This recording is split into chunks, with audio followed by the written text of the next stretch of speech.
Look at her, boys. All alone. Must be waiting for a hero to come save her." The words, slathered in cheap confidence and cheaper beer, cut through the quiet hum of the roadside diner. The crowd didn't laugh, not really. It was more of a nervous titter, the kind of sound people make when they want to distance themselves from a brewing storm. The woman at whom the insult was aimed offered no reaction. She didn't flinch, her gaze didn't lift from the chipped ceramic mug cradled in her hands, nor did the rhythm of her breathing change. She remained a fixed point of calm in the shifting unease of the room, a statue of deliberate indifference. Her posture was relaxed but not slumped, a study in efficient stillness that went unnoticed by the three men now swaggering toward her booth. They saw a lone woman in simple civilian clothes, her hair tied back without ceremony, her face devoid of makeup. They saw a target. But across the room, sitting at the counter, the Old Town sheriff saw something else. He saw the way her eyes, while seemingly focused on her coffee, were not truly seeing it. They were listening. He saw the subtle, almost imperceptible way her weight was balanced on the balls of her feet, even while seated.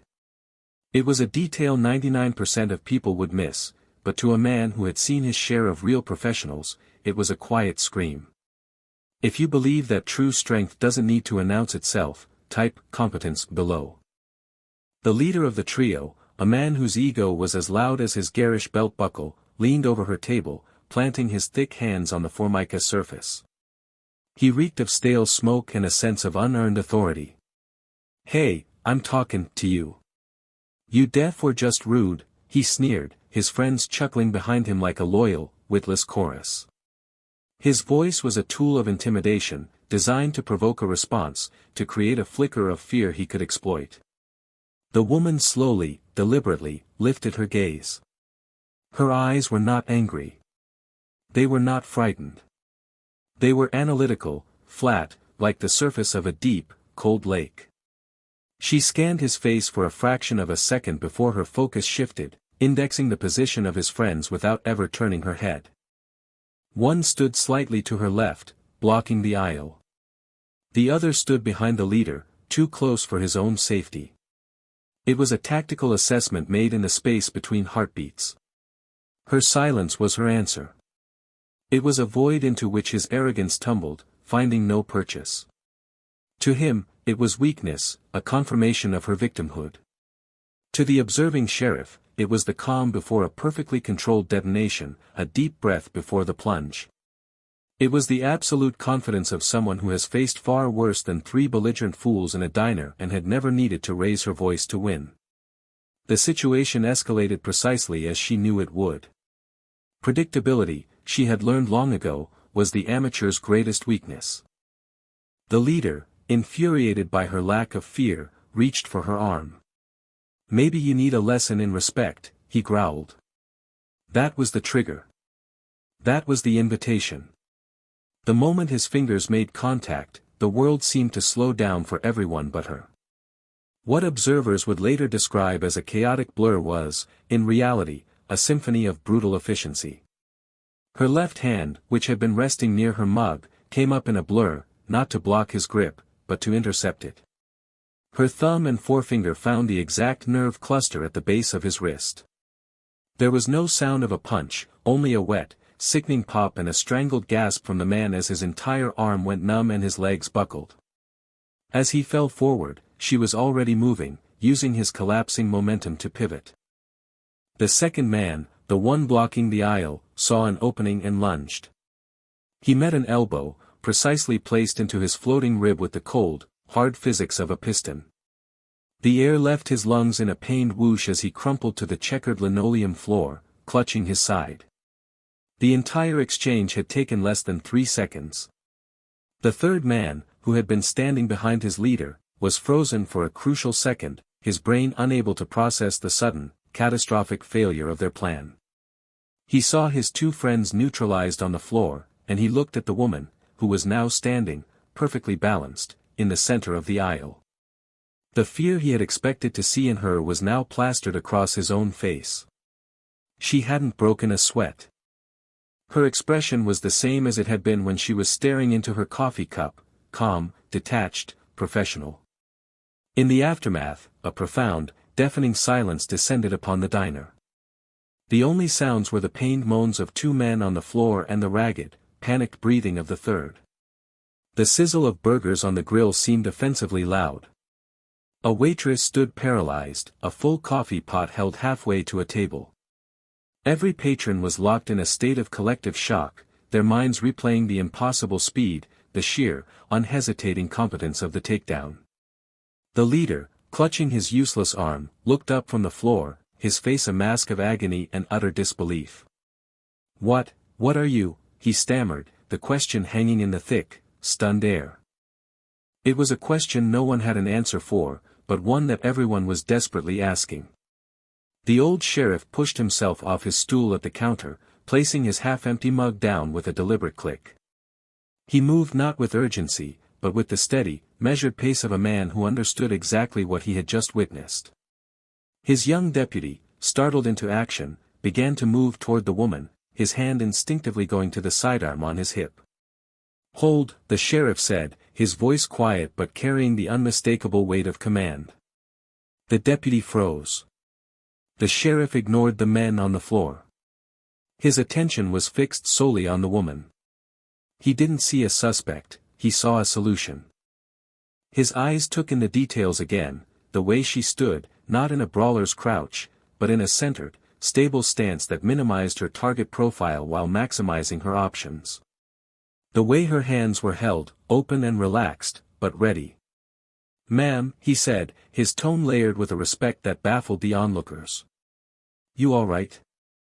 She simply nodded once. "Yes, Sheriff," her voice was even, betraying no adrenaline, no emotion. It was the first time she had spoken. It was all she needed to say. The sheriff gave a slow nod in return, a silent acknowledgement passing between two professionals who understood the language of controlled violence. "Let's see some identification, son," the sheriff said, finally turning his attention to the whimpering man on the floor. Then, he looked back at the woman. "And yours too, ma'am, if you don't mind." For the report, it was a formality, and they both knew it. As she reached into her simple canvas bag and retrieved a wallet, the sheriff's gaze was fixed on her movements. There was no hesitation, no fumbling. Every action was economical. She handed him a standard driver's license and, tucked behind it, a dark blue government ID card. The sheriff took it, his thumb wiping away a stray droplet of condensation from his coffee mug. He glanced at the driver's license, Jane Doe, an unremarkable name for a remarkably capable woman. Then he looked at the other card. His eyes, accustomed to reading fine print in dim light, scanned the details. His posture, already straight, seemed to stiffen. The change was subtle, but profound. A flicker of recognition morphed into something deeper, awe. He looked from the card back to her face, seeing her now not as a civilian, but as something else entirely. He handed the cards back to her with a reverence that seemed entirely out of place. "My apologies for the disturbance, Commander," he said, his voice low and clear. The title landed in the silent diner like a thunderclap, rearranging reality for everyone present. The story of the diner incident did not just spread through the small town, it achieved the status of modern folklore overnight. It was told in whispers at the gas station, recounted with wide-eyed wonder at the hardware store, and dissected frame by frame by the deputies back at the station. The legend grew with each retelling. Some said she took down 5 men, not 3. Some claimed she never even spilled her coffee. The core truth, however, remained immutable. A quiet, unassuming woman had, with breathtaking precision, dismantled 3 aggressors who had mistaken her silence for weakness. The antagonist, the loud-mouthed leader, was treated for a severely dislocated wrist and charged with assault. His arrogance was gone, replaced by a sullen, haunted look. He had built his identity on the illusion of strength, and that illusion had been shattered in 15 seconds by someone who had never needed to project it. The lesson was brutal, public, and permanent. He had learned that the most dangerous people are often the ones you never see coming, the ones who don't advertise their capabilities because they have nothing to prove. They don't need to be the loudest person in the room, they simply need to be the most competent.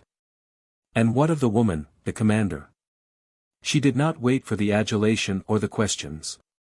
After giving a concise, technical statement to the sheriff, a report devoid of emotion or embellishment, she simply returned to her booth. She sat down, took a calm sip of her now lukewarm coffee, and finished her meal. She paid her bill in cash, leaving a $20 tip on a $12 check, a quiet acknowledgement of the disruption. Then, she walked out of the diner, got into a nondescript sedan, and drove away, disappearing back into the anonymity from which she had emerged. She sought no credit. She offered no explanation. Her actions were their own testament. Back inside the diner, the owner picked up the salt shaker that had been knocked from her table during the brief melee. It had a small, sharp dent near the top. He wiped it clean but didn't put it back in circulation. He placed it behind the counter, next to an old photograph of his father in his army uniform. The shaker became a relic, a symbol. It was a physical reminder that assumptions are a fool's currency and that the quietest person at the table might just be carrying the weight of a nation's defense on their shoulders. Months later, the old sheriff stood with a new recruit, a young deputy barely out of the academy, full of vinegar and certainty. He'd brought him to the same diner for lunch, a tradition he had with all his new officers.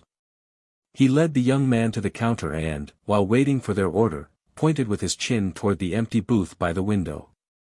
"See that booth?" he asked. The deputy nodded. "A woman sat there about 6 months ago. 3 local hardheads decided to give her a tough time. Figured she was an easy mark." The sheriff paused, letting the story settle. 15 seconds later, all 3 of them were on the floor, and she was the only one standing. The deputy looked impressed. "Wow. Martial arts expert."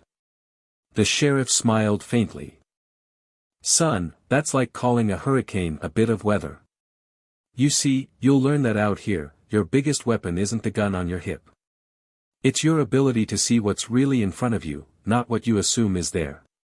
That woman was a Navy commander. The quietest, most unassuming person in this whole place. And she was, without a doubt, the most dangerous. The lesson became part of the department's institutional memory, a story passed down to remind every officer that true strength is not about posture, it's about purpose. It is not found in the volume of a threat, but in the depth of one's training and the calm certainty of one's competence. The legacy of that day was not about the victory of one woman over 3 men. It was a victory for a philosophy. It was a testament to the quiet professionals, the silent guardians who walk among us, cloaked in humility, their skills honed in secret crucibles for moments that demand them. They do not seek the spotlight, for their work is done in the shadows. They do not crave applause, for their reward is the successful completion of the mission. They are the living embodiment of the idea that a person's worth is not measured in words spoken, but in deeds done, not in the promises they make, but in the standards they uphold. Their silence is not empty, it is full of readiness, and their calm is not weakness, it is the most profound kind of strength. For more stories where quiet competence triumphs over loud assumption and where silent professionalism defines their worth, subscribe to Unknown Heroine Stories.